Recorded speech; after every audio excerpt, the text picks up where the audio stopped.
Komunitatea oraingo segia da korrika bakarrikan indeula, baina gure asmoa ez da hor gehatzia. Gure asmoa mendi martxakin biziketan atea pixkat kirol gehiago egitea da, ez korrika bakarrik, baina oantxe ireki dugu, perila baten, eta korrikan asuntua izan da errexen antolatzen.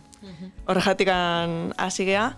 Oraingoz indeu astero larun batero goizeko 10:00 martxatik anateatzea, eta azken aldien egea, jendeak eskatuta. Etortzen jendeak eskatu dugu, batzu nahi dutela, korrika gehiago egin daula. Orduan, bitaletan banatzea, 5 kilometro edo 10 kilometro, baina, bestetan ebai proposatu ditugu beste entrenamentu mota batzuk, eta hoxe, martxan hasi eta martxan bukatu. Eta gero norbaitek zozea hartu nahi balin hartzi haula, eta bestela jendea orgatzen da izketan, egia da jendea ere bai errepikatzen dijoala, eta behin arten lagunak iten dijoaztila, eta hori nire itzat oso polita da, ze pixkat falta motatzen unoi.